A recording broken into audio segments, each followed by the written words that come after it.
It's an honor to be here tonight, alhamdulillah.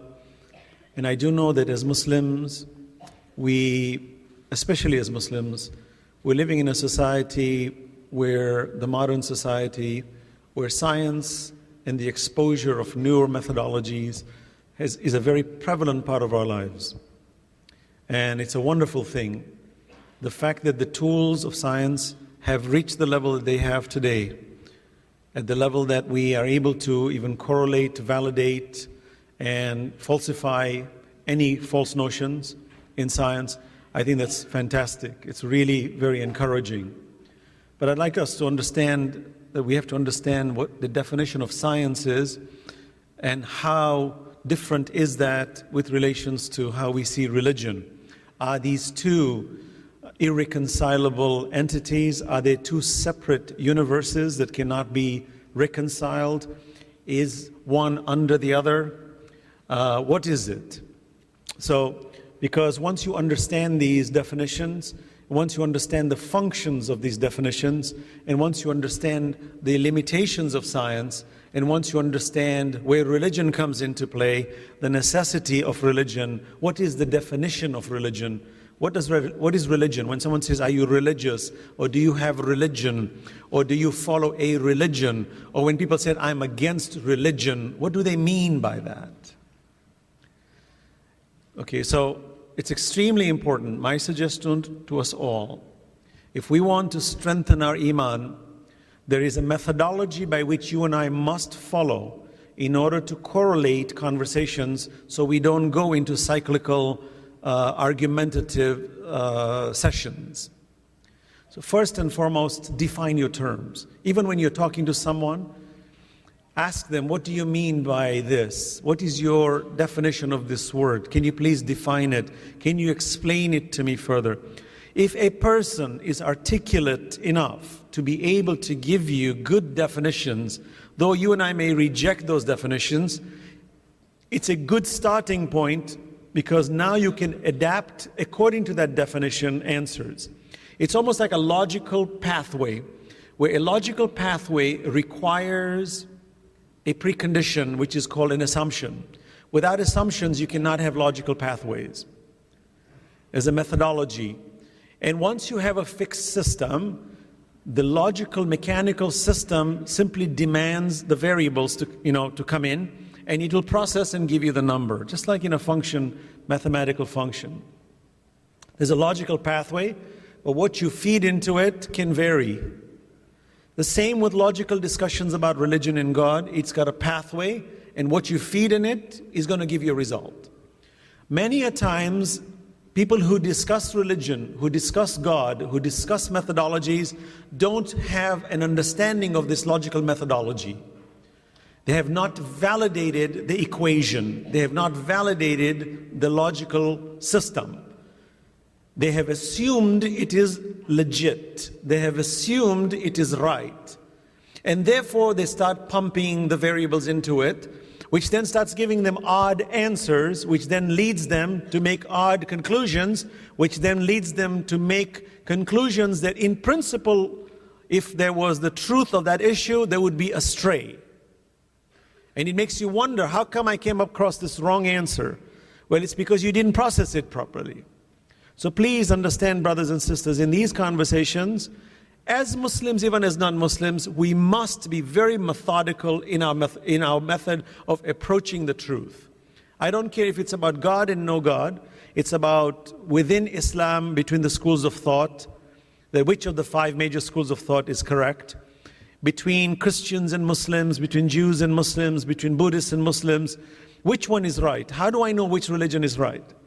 I went through that phase, as I mentioned in my lectures a few nights ago, when I deconstructed my religion, because I was doubtful. I was not sure if Islam is the right religion. I needed validations. And I felt it's my responsibility and duty to understand it in my heart, because I don't want anybody preaching religion to me. I'm not interested. I do not want to be fooled, and I don't want anybody giving me fairy tales to scare me because I'm afraid of going to hell. I don't care. I want certainty, whatever it is. If you're going to tell me that's the way it is, and that's the name, and that's the brand, and I'm convinced that's the truth, then that's what I have to be. It's as simple as that. That's what I loved about science. When I went into science, I loved science because of its methodical approach to things. It was what we call emotive. There was no emotion involved in it. It was very methodical at the fundamental level. What makes religion so powerful, it has that component of emotions. It's got the component of faith. It's got the component of tawakkul, which science doesn't have. And as human beings, we can never be purist in methodical systems. Unless you lower yourself down to a robotic level, you're not a human being anymore. Emotions are an extremely powerful method of bonding and making things clearer. It's amazing. When you love someone and one tear comes out of your eye when you're traveling, that's louder than all the words you can say to a person about how much you love them. That one tear, because it says too much, right? That's an emotional state. Science cannot grapple that. But let me explain very briefly that there is a methodology, and I demanded that for myself because I did not want to be fooled. And I wanted to make sure that I was as unbiased as possible in my approach. So when people say to you, look, when you do scientific analysis and methodical analysis, you need to be as unbiased as possible. I used to believe that yes, there is a way in which one can be totally non-biased.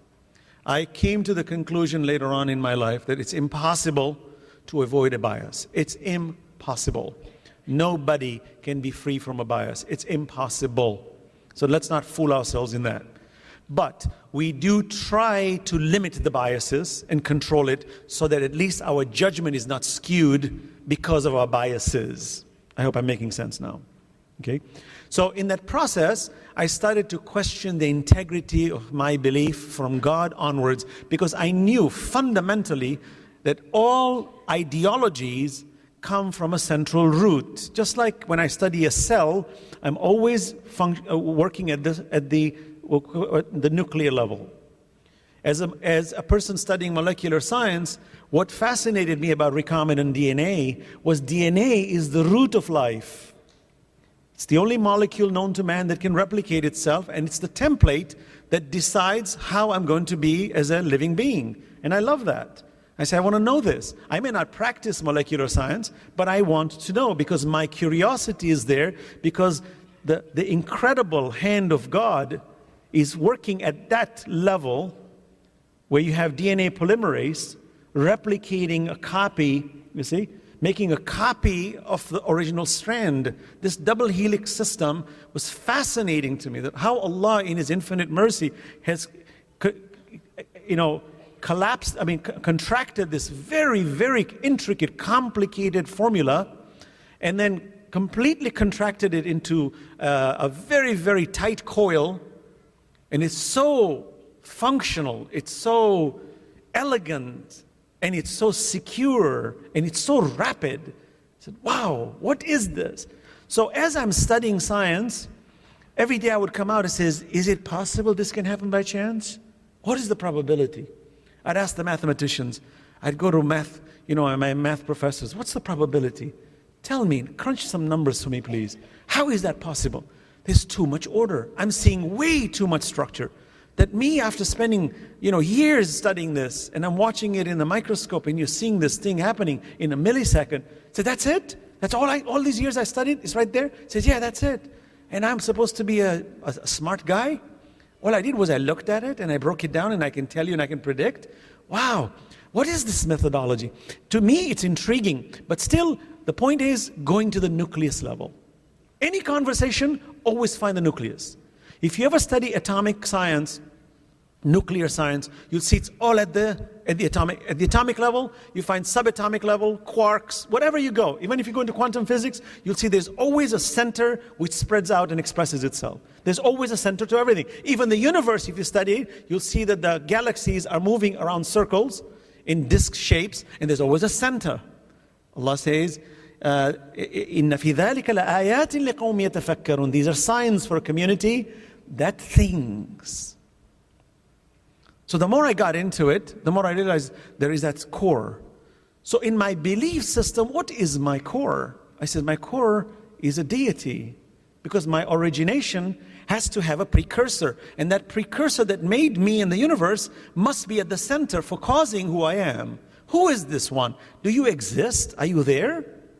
How come I can't see you? And how come you don't show yourself? And why are you so great that I can't see you? Couldn't you be great and I could see you? So these were questions I always asked myself, all the time. And the more I delved into it in a methodical way, I began to realize, wow, what a foolish question to see God. That I have seen God enough by looking at His creation. Now you might say, oh, that's a leap of faith. No, it's not. Because in my scientific world, I remember we used to come up with all kinds of conjectural arguments. Let's, for example, to give you a quick analysis. You see, for example, people like Stephen Hawking, who's written a book called Brief History of Time. And he's written many books, by the way. He's even done a whole series called The Elegant Universe. Where when you study, he talks, in fact, he was one of the proponents who suggested the idea of black holes. And when they study the density of the universe, they notice that the universe is far denser than what was visible. And they could not reconcile mathematically that huge discrepancy in the numbers with regards to the density of the universe compared to what was visibly immeasurable. And they knew there was some kind of dark matter out there that could not be visibly seen and that light could not penetrate it. And they called it the dark hole, the black hole they call it, which light cannot penetrate through. And it's infinitely dense, they call it infinitely hot. And they called it a singularity. A singularity is that point of origination where mass is so dense, it's the ultimate, basically. So the more I studied this, the more I realized, I said, Hawking has reached this conclusion without seeing this dark matter. Is that acceptable in science? Because if science is so tangible and everything is measurable, can I measure something by negating something? Can I conclude the existence of something by rejecting something? In other words, can I derive scientific understanding without having to tangibly see something, but I see the effect of that thing that's hidden through that which is seen? Can I do that? And I said, we do. In fact, if you study string theories, in string theories, you have this 11th dimension, 12th dimension. Michio Kaku, for example, is a Japanese physicist. There are many out there who talk about string theories and superstring theories. They're talking about dimensions that no science in the world today can experiment. It cannot be experimented. It can be derived indirectly, and we can try to see the effects, just like we cannot see electrons around a proton. We can't see it, but we know it's there. So we're deriving so many things that I started to understand. I said, wow, even in the world of science, if I really want to get up into the purest of the forms of sciences, it's all derivations. It's all with a clear understanding that once I see the foundations, I can now talk about entities that you can never tangibly touch, but that are so real in my life, they're just as real as the tangible. And the more I went into that, the more I came to the conclusion, that's science. He says, yes. I said, then why am I rejected into believing about a deity that I cannot measure? For I can derive it. Even Richard Carrier called me, he says, Rajab Ali believes in evidential presuppositionalism. It's a heavy word. Rajab Ali believes in evidential presuppositionalism. I chuckled, I said, Richard, that's what science is all about. It is evidential presuppositionalism. We're scientists, that's what it's all about. I see and therefore I presuppose. Hello? You're just putting some fancy words around this thing to confuse mankind, to create some kind of a smokescreen. But let's face it, which scientist is not an evidential presuppositionalist? For at the end of the day, it's the evidence that I presuppose. How do I get into a laboratory without presuppositions? So look how they try to weave these words to try to confuse me. And I said, what? I exist. I'm questioning my system. I'm looking around that is it possible this grand spectacular system can come out of pure chance? Can pure chance control order? Can totality of disorder bring about order? These are absurd statements in science. Absurd.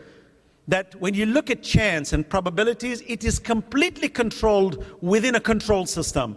There is no such thing as totality of chance outside of a control system. It's inconceivable. It's like saying there was so much randomness, it suddenly formed a computer which formed an operating system which became Microsoft Windows. That's absurd. Absurd. Now imagine trying to project these kinds of postulates forward in science. People think you're crazy.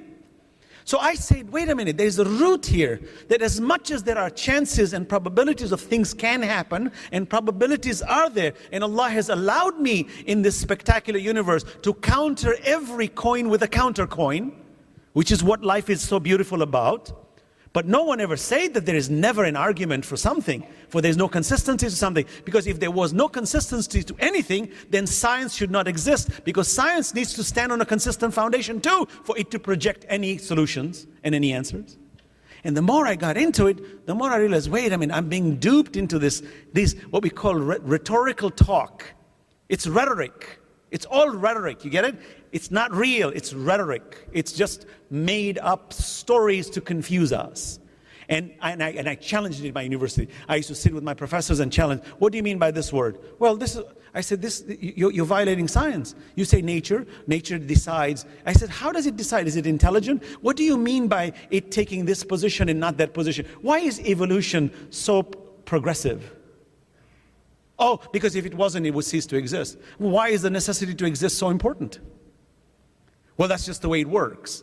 I said, well, have you wondered why is the way it works? Or are we supposed to just throw our hands in the air and say, well, that's it? So in other words, if you tell me that don't lie, and I say, why not? You say, well, that's the way it works. And that's it? That's my answer? In other words, I should be so myopic in all my movements, my ethical movements should just be a nose, strike away, that's it? Nothing long-term that I should worry about?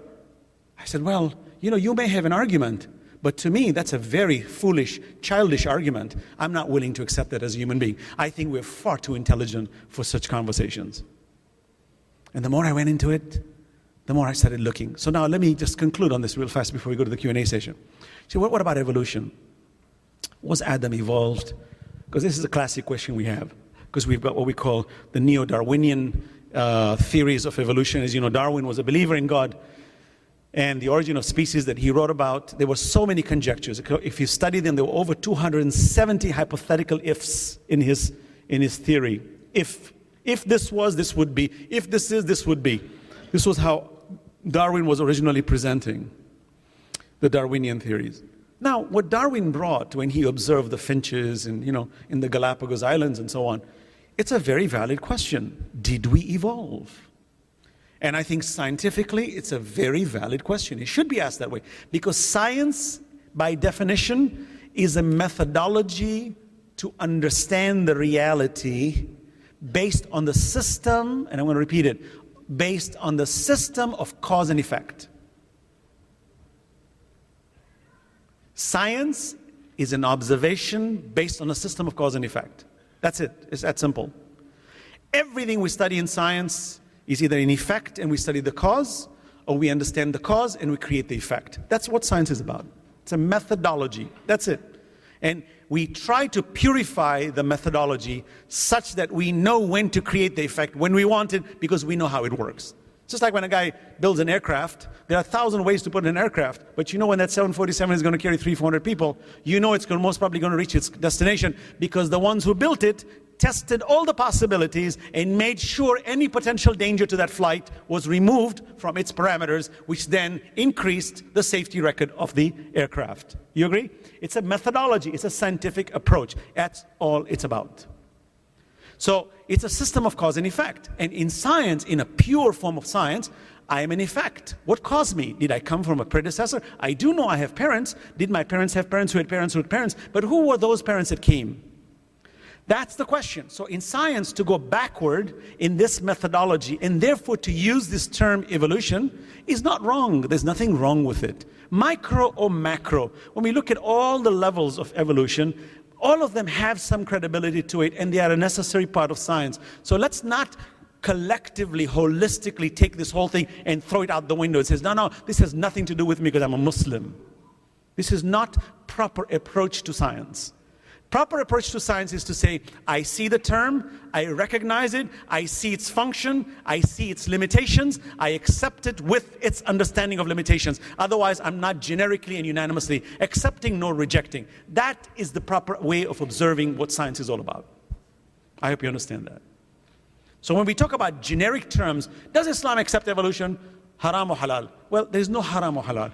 To say that evolution is the mother of all, and to philosophically take a leap of faith to say, therefore there is no God, and therefore there is no need for a God because evolution is managing all of that, that to me is blind statement. That's not science. That to me is a religion. That's the definition. What is a religion? Religion is an ideology that translates into a way of life. It's a way of life that's ideologically tracked. And when I reject God, that's my religion. When I accept half a God, that's my religion. When I consider science to be my pathway, that's my religion. So religion, by definition, is a way of life with a certain set of scruples. That even an atheist has scruples. They have methods by which they derive their laws. So religion, in principle, means anybody who's intelligent and capable of articulating an idea has to have a religion. In other words, there's no human being other than a vegetable mentally who does not have a religion. That's my definition. Science is a method. Is evolution the mother of all? Absurd. Evolution is a system. That even when you have collisions, a collision is a system. When gases collide, which brings about life, it's a system. There are mechanical systems. Where did these gases come from? And gases cannot function without an environment. And what about the mathematical systems? We know by the laws of probability, when something has a probability chance, it's a product, always a product. So if it's 1 in a million, and there's another product that can happen 1 in a million, then these two must be multiplied. 1 in a million times 1 in a million. It's always the case. It's a mathematical rule. No one can violate that. Now, when you multiply these probabilities by logical analysis, the numbers get smaller. So regression is part of pure chance in probabilities, meaning 1 in a million divided by 1 in a million, it's now 1 in 10 to the 12, because now the 6 zeros and the 6 zeros just got doubled. So what do you do then? The numbers get smaller. Oh, that means that pure chance is regressive, not progressive. So we've got progressive systems, we've got ideologies, we've got faith, we've got morality. These are not products of pure mechanical sciences. So no one in his proper mind can dare say that evolution as a methodology of replication and bringing about this complex multicellular human being like you and I is the only reason for our existence. It's so childish, so myopic, with due respect to those who believe in it. It is so childish, I can't believe they're getting away with it in academia. Honestly, I cannot believe it. I only think the reason they're doing this is because they don't want to get in there, because they're afraid of it.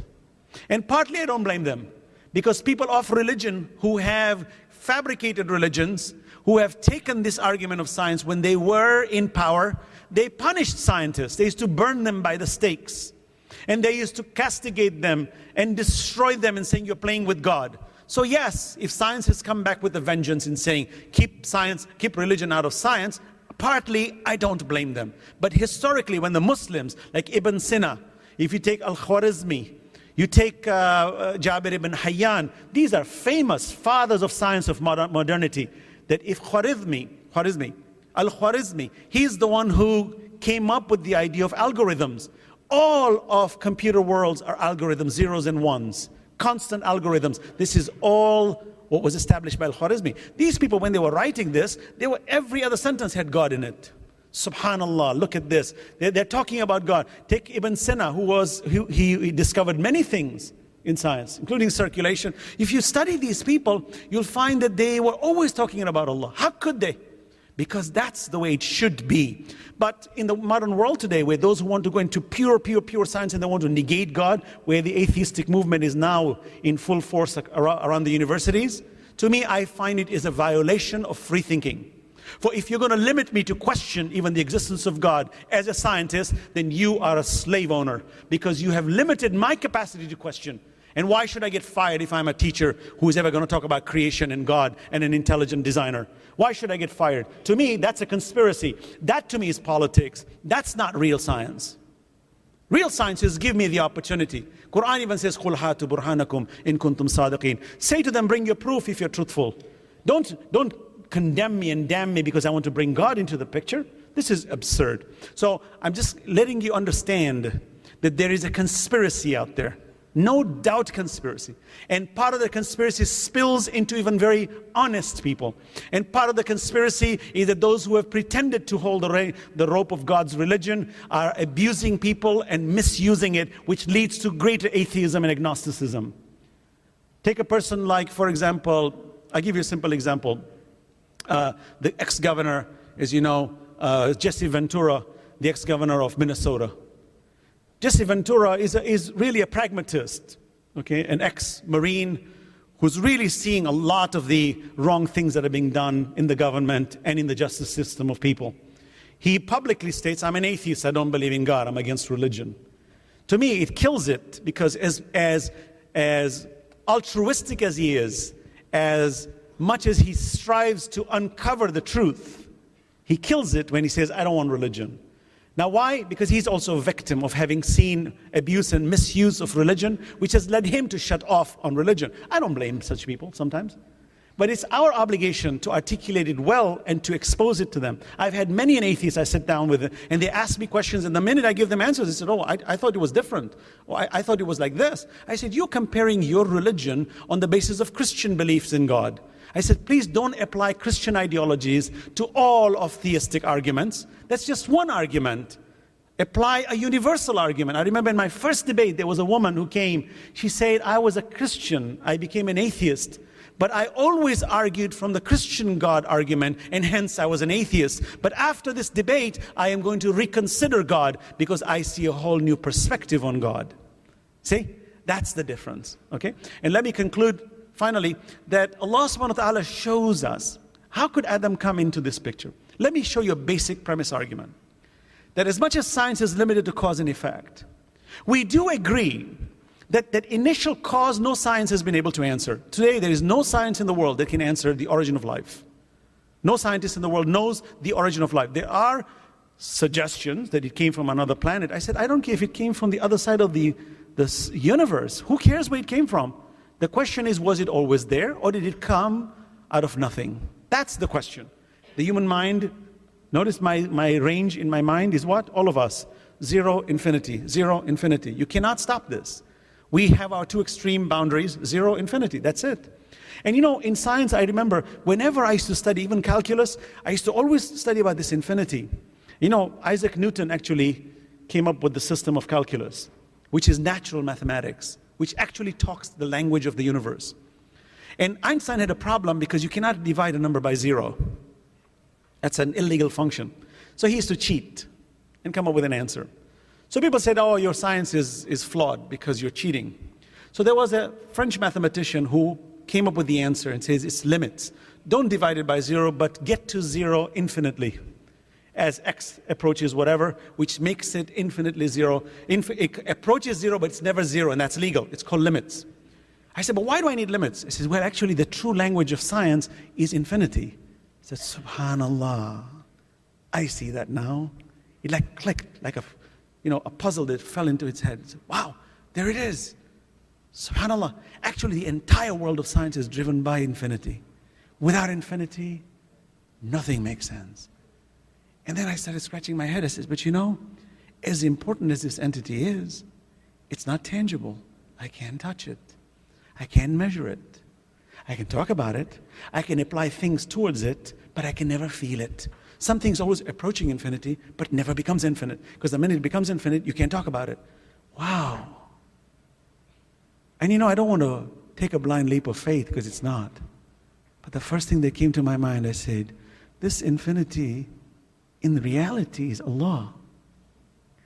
Everything is approaching in infinity. And the more I studied, I noticed there's nothing in the universe, as soon as it comes out of 0, is never stopping but approaching infinity.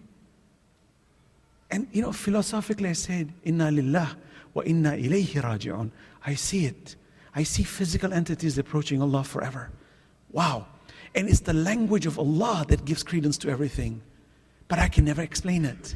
So when people ask me, give me this tangible God. If you don't have a tangible God, you're talking nonsense in your religion. I said, give me the tangible infinity, because if you're not, you're talking nonsense in science. And they back off. I said, give it to me. I want to see it. Then don't talk about it. Don't give me 13 dimensions. You can't even experiment with it. What is this conjectural science you're talking about? They said, no, that's derivative. I said, thank you, I'm deriving too. I am an evidential presuppositionalist. I am existing. I see this fantastic universe. I'm studying science. I'm seeing its incredible order. Should I not ask the question of a maker? Should I not even think about intelligence? What are you talking about? If I, as an intelligent being, dares to go on the altar of intelligence to question the integrity of my own existence, how can I not question the integrity of my maker? And they back off. And finally, I'll tell you, final point. You see, when you study the DNA, the proof of intelligence is in the DNA. Because one of the proofs of intelligence is language. See, we're intelligent beings. In fact, when they did studies on monkeys and apes, they found out how intelligent are the apes? How did we come from them? What's that missing link between us? And you find that language was a critical thing. They were trying to teach these apes, to understand language, because language was a critical point of the sign of intelligence. Now, they do have language, by the way. Even birds have language. We don't have arguments with them. But we do know that's a sign of intelligence, because one of the conditions of intelligence is language. And language is composed of encode, decode. Like I'm right now encoding. As I'm speaking to you, I'm encoding. I'm encoding words. I'm encoding gestures. I'm encoding ideas to you. And you're listening to it and you're decoding instantaneously. So we are intelligently conversing, because there's encode, decode, encode, decode. That's what life is about. I hope you understand that. DNA is precisely that. It's an encode, which then gets decoded. Intelligence. Wow. Can we deny it? No. So I hope you understand that, okay? Final point, and I promise you this is the end of the final point, is that when we say, where did Adam come into this picture? The origin can never come on its own. Thus Allah subhanahu wa ta'ala is showing us that when He interjects and brings in other beings in between this flow, it's just as good as the first one. And that's the answer. By the way, when we study backwards, there's this theory called the mitochondrial Eve. I don't know if you've studied this. All human beings' mitochondria, which is the power cell of the human body, which gives us the energy to do what we're doing, the mitochondria is completely matrilineal in its genetic components. We all inherited from our mothers. All of us inherited from our mothers. So it's very easy to now remove the male species and just keep the female. And you find that they've done studies in mitochondrial Eve that the human race all aims towards one woman in Africa. Now, of course, they try to debunk it, try to crash it, they try to make it silly. Doesn't matter. Let's ask that question. Could we have evolved from a set of monkeys due to some mutation? Then where are these half-creature monkeys, half-humans? Oh, no, you can't ask questions like this. See, evolution is very protracted, long-term. I said, okay, I'm ready to listen. I got all my life. Show it to me. Oh, but it is musically, we can't. It's actually just the way it evolved. I said, look, I am genetically very different in my set of chromosomes from an ape. And even with PCR, you're able to replicate and accelerate movements forward and backwards. Where is this answer? So there are too many chunks of voids and, unanswerable questions. Science, hopefully, in the future will try to answer more and more. But there is clear evidence that even people like Brian Greene is one of the world-renowned cosmologists at Columbia University. He said there is clear evidence that as time progresses, science will be less viable, not more viable. Because the dark matter, the expansion of the universe is going to cause such dark matter that we will be less visible to be able to see science than the way we have today. So here's a scientist who's agreeing that as time progresses, we will have less knowledge. That's interesting. People say, no, science can answer everything. No, it cannot. It's a mechanical system. The answering of the question is the ethical question, not the mechanical question, which is what we're going to discuss. Sallu ala Muhammad wa ala Muhammad.